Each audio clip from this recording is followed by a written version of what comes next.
This is Tom Aspray with the Viper Report Market Wrap video for the week ending January 9th. Don't follow these bears right now.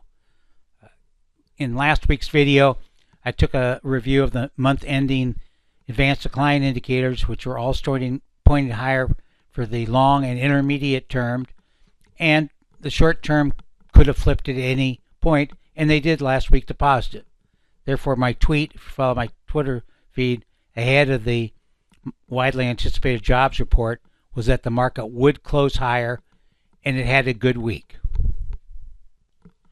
Looking to run down here, Dow Industrials up 2.3%, QQQs or NASDAQ 100 up 2.2%. NYSE had a good week. It usually doesn't keep pace with the S&P, but it did this week. Transports, which is a bullish economic sign, also strong. Utilities are about the only thing that were lower, 0.8. Gold was up 4%. And, of course, the small caps were the stars, up 4.6%. The indications from last weekend was bullish. We recommended the IJR, which is another S&P 600's small cap ETF. It was up over 4% too. Made us feel pretty comfortable to be buying early in the week. And those positions right now, anyway, are working out well. A message over the past few years, especially since the market bottom in October of 2022, 2022 was a year of declining for the growth stocks and a rally in the value stocks. We'll get into that a little later. But throughout that move, it was uncanny how negative most forecasts were, both in terms of their year-end projections as well as their, commentary during the year.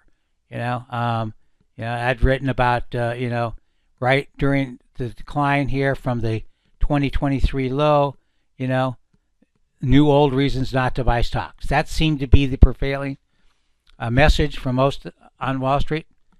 And, at the start of 2024, everyone was saying stay away from growth stocks like the Qs.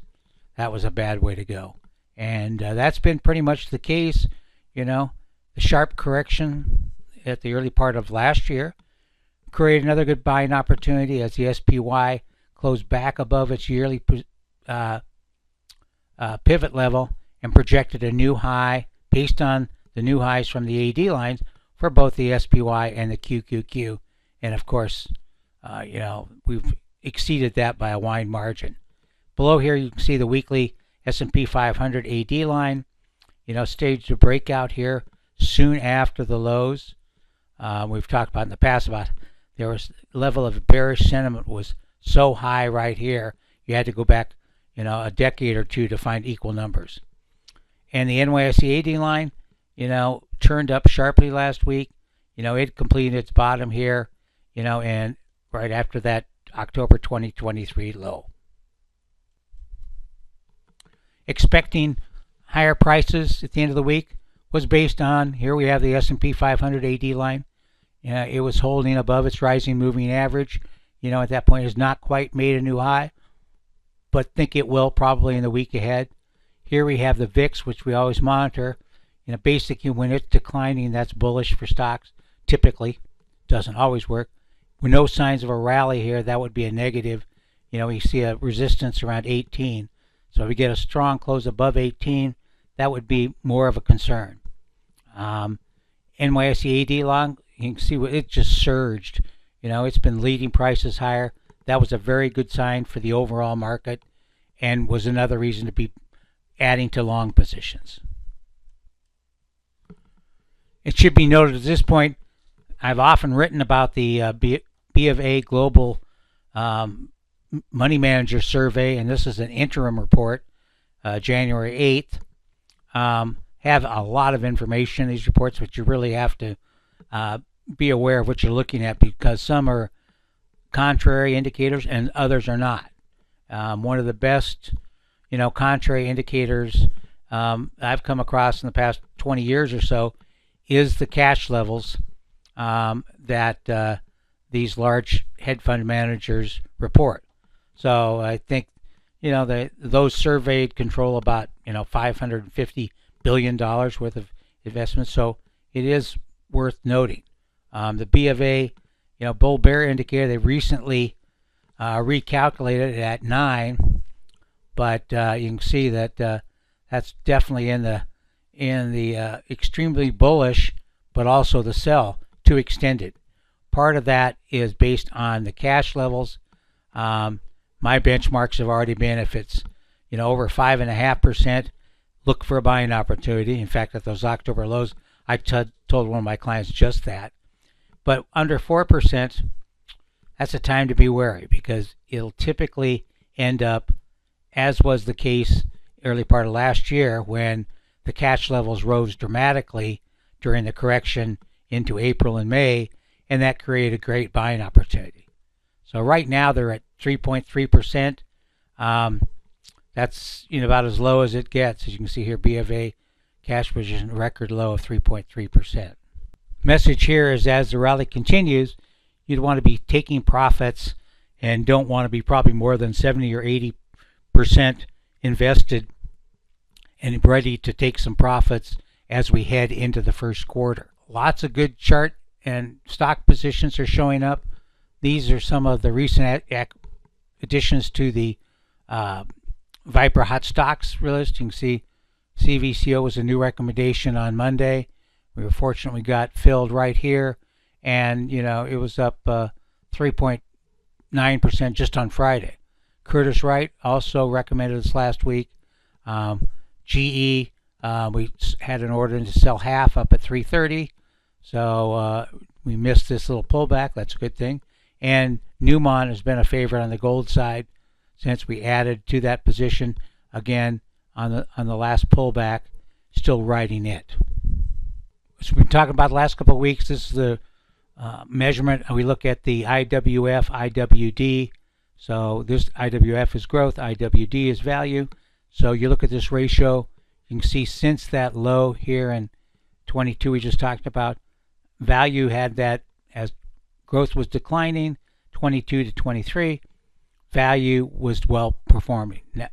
Growth has been leading since then, but in the last couple weeks or so we dropped below its moving average. The MACDs are still declining and negative. So right now it indicates that growth is still likely to lag value over the near term. Major top, hard to tell at this point. I think that's a slight chance, because basically growth has been leading since March of 2009. Speaking of growth, we have the Qs here on a daily basis just closed above this downtrend, so that's a good sign. And you can see the pivot here, 614.07, and the first resistance level we hit last week at pretty much at 628, and then we have a target here at 642. AD line is back to positive on a daily basis, and also the RS is starting to show signs that it's bottoming.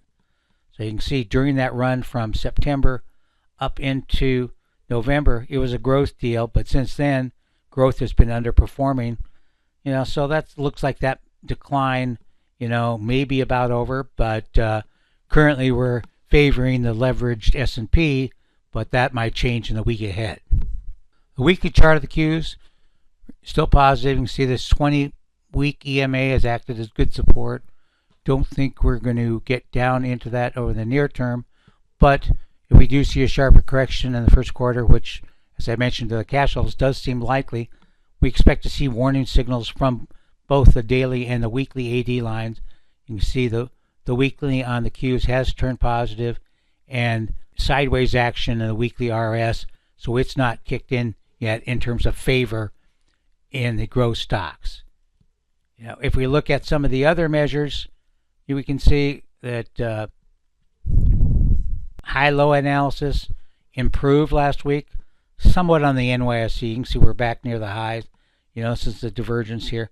Key was not get excited like some others did since December, because we've seen known pickup in the number of new lows. We see over 200 NYSE new lows on a couple of days consecutively. That'd get me worried.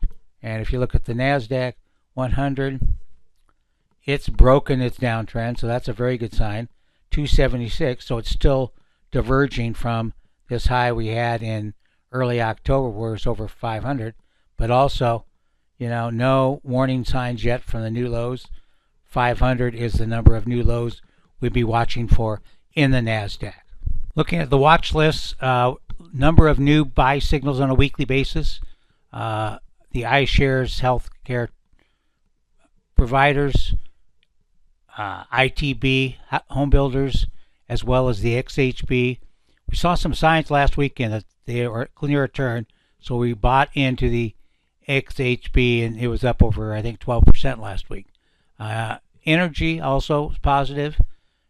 Preferred stocks positive, the high yield. And the clean energy, the PPW, is also positive. Interesting. So XLE is also positive. The action in crude oil, obviously has not been helped by the Venezuelan events and continue to decline. Now that could change. We'll keep watching them. Currently we have no position. So if we go down overall, 81% of the ETFs are above their quarterly pivot. That's good. You can see in the growth stage we have IWF and ITB. Both 80% of growth is now positive. 90% of value. So that's a bit of a turnaround. Growth was not acting as well a couple weeks ago. ALE, VDE, 2 energy ETFs, as well as XLC.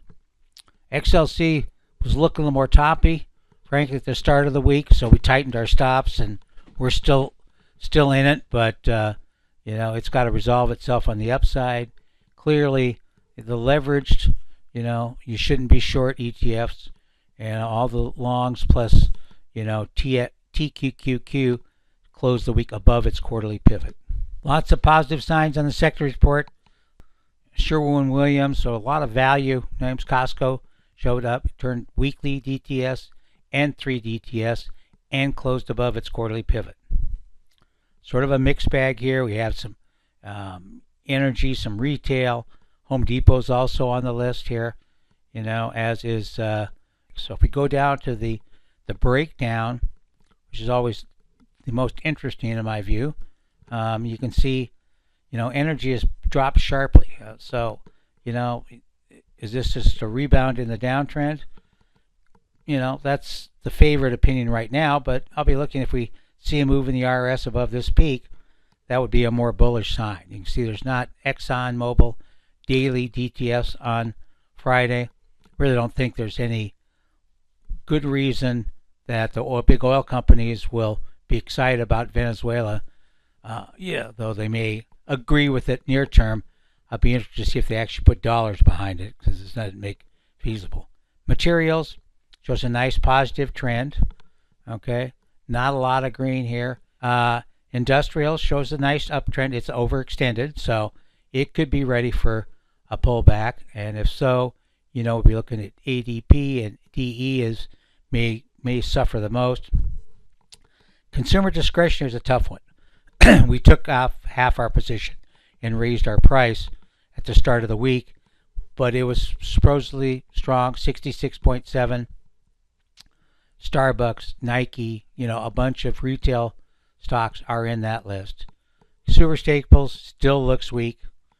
Healthcare the charts look really well. Looking for much higher prices in this year as we have been. So, be looking at J&J, ABBV, Amgen, Lilly, have 4-hour negative signals, but we'll be watching for some new positive signals there. And then financials, we're still hoping for a deeper pullback to get in there based on our yearly pivot levels, which we'll be publishing on the website, giving you levels to watch for the entire year. And technology still looks weak, 33%. Communications, it's holding on, but not 45%. I wouldn't want to see much lower of a reading. Utilities, 8.3 and 58.3 on the XLRE. If you go to the Viper Report, of course, if you want to subscribe, you can either the Viper ETF or the hot stocks, or if you want to sign up for our course on the advanced decline line, I think the last 3 years have provided a strong argument for why it would be a good idea. We'll be putting the videos up a little more frequently and a little more. This is, I believe, last week's link to the video. And so you can watch them here or on YouTube. And, we have also, we will be putting up some of the watch lists. Here's the ETF watch list for last week, giving you the background of why we made some of our recommendations and how it can be helpful in your investing. So hope you enjoyed the video. Please send me your comments, tom@viperreport.com or on YouTube. And CPI this week should be interesting. Also, I put comments on Twitter on a regular basis. Thank you very much for tuning in.